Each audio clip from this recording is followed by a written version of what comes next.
अस्सलाम वालेकुम नाजरीन, मैं हूं मोहम्मद कुर्बान और आप देख रहे हैं इनर पाकिस्तान। नाजरीन, रात के इस पहर आपके लिए शोबिस इंडस्ट्री से जुड़ी एक इंतहाई अफसोसनाक खबर लेकर हाजिर हुए हैं और उस खबर का ताल्लुक है पाकिस्तान फिल्म इंडस्ट्री के साथ, पाकिस्तान ड्रामा इंडस्ट्री के साथ और पाकिस्तान थिएटर इंडस्ट्री के साथ।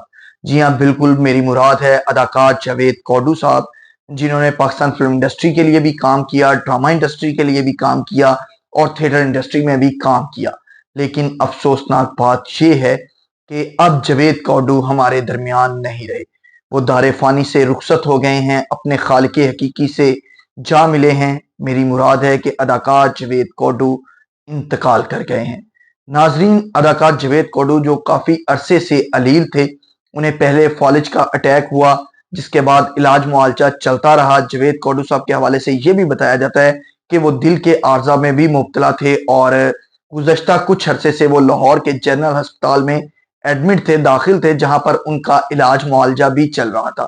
लेकिन अब वो जांबर ना हो सके और खालिके हकीकी से जा मिले। जावेद कोडू साहब के अगर पसमानदगान के हवाले से अगर बात की जाए तो उनके 3 बेटे हैं, जिनमें सलमान कोडू जो है वो पाकिस्तान टेलीविजन पर भी काम कर रहे हैं। इसके साथ साथ निजी टीवी चैनल दुनिया टीवी पर भी जो मशहूर प्रोग्राम मुज़ाकरात है उसमें परफॉर्म कर रहे हैं। इससे पहले वो पब्लिक न्यूज के प्रोग्राम पब्लिक डिमांड में परफॉर्म कर रहे थे। तो सलमान कोडू जो हैं, उनके तीनों बेटों में से वो वाहिद बेटे हैं जो शोबिज इंडस्ट्री से मुंसलिक हैं, जबकि 3 बेटों के साथ साथ एक बेवा भी जावेद कोडू साहब ने अपने सोगवारान में छोड़ी है।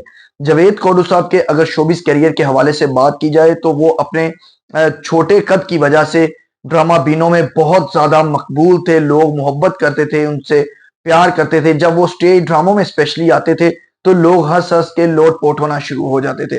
उन्होंने तकरीबन 150 से जायद टीवी ड्रामों में और फिल्मों में अपनी अदाकारी के जौहर दिखाए, जबकि सैकड़ों थिएटर ड्रामों में भी अपनी अदाकारी के जौहर दिखाए। जावेद कोडू साहब 1981 में पाकिस्तान ड्रामा इंडस्ट्री के साथ मुंसलिक हुए और फिर ये उनका सफर 4 दहाइयों पर मुश्तमिल है, यानी कि 45 साल तक वो Pakistan drama industry, film industry और थिएटर इंडस्ट्री के साथ मुंसलिक रहे और अपनी अदाकारी के जादू जो है जौहर दिखाते रहे। इसके साथ साथ उनके बहुत ज्यादा शागिर्द भी हैं थिएटर इंडस्ट्री में। लोग उनसे बहुत ज्यादा प्यार करते थे। जो उनके सीनियर थे वो भी उनसे मोहब्बत करते थे, जो जूनियर थे वो उन्हें उस्ताद का रुतबा देते थे, बहुत ज्यादा उनसे मोहब्बत करते थे। तो लेकिन आज वो इन तमाम मोहब्बतों को अधूरा छोड़कर खालिके हकीकी से जा मिले हैं। उनकी नमाज जनाजा से के हवाले से अगर बात की जाए तो नमाज जनाजा उनकी आज बरोज अतवार नमाज जोहर के बाद सिंहपुरा के इलाका में उनकी रिहाइश गाह पर अदा की जाएगी। जावेद कोडू साहब ने एक ड्रामा आशियाना भी किया था जो बहुत ज्यादा मकबूल हुआ, और वो ऐसा ड्रामा था कि जब वो टेलीविजन पर नशर होता था तो लोग खाना पीना तक छोड़ देते थे और हर बंदे की यही कोशिश होती थी ड्रामा बीन की कि वो जल्द अज जल्द अपना काम घर का मुकम्मल कर ले, बाहर के अपने काम मुकम्मल कर ले और फिर वो जावेद कोडू साहब का ड्रामा आशियाना टीवी पर बैठकर देखे और उसको इंजॉय करे। तो नाजरीन, ये 4 दहाइयों 4.5 दहाइयों पर मुश्तमिल जो एक अहद था जावेद कोडू साहब की सूरत में पाकिस्तान शोबिज इंडस्ट्री के लिए, वो आज तमाम हुआ है। और ये पाकिस्तान शोबिज इंडस्ट्री के लिए एक ऐसा खसारा है जो यकीनन पुर नहीं हो सकता। ऐसा खला पैदा हुआ है जो सीनियर थिएटर इंडस्ट्री के, फिल्म इंडस्ट्री के, म्यूजिक इंडस्ट्री के, तमाम शोबिज इंडस्ट्री के फनकार हैं, उन्होंने भी बहुत ज्यादा दिली अफसोस का इजहार किया है और उनका यही कहना है कि जावेद कोडू साहब जैसे जो फनकार हैं, एहसास फनकार हैं, वो रोज रोज पैदा नहीं होते और उनका खला शोबिज इंडस्ट्री के लिए बहुत बड़ा नुकसान साबित हुआ है। तो नाजरीन, ये थी अब तक की अपडेट।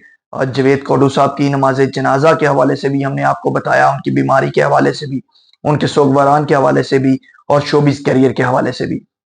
जावेद कोडू साहब की नमाज जनाजा भी आपको हम कोशिश यही करेंगे कि लाइव दिखाएं। इसके साथ साथ उनके साथ जो मुंसलिक शोबिज के आर्टिस्ट हैं उनके व्यूज भी आप तक पहुंचाएंगे। लेकिन अब तक के लिए इतना ही। मुझे मोहम्मद कुर्बान को दीजिए इजाजत। अल्लाह ने के बाद।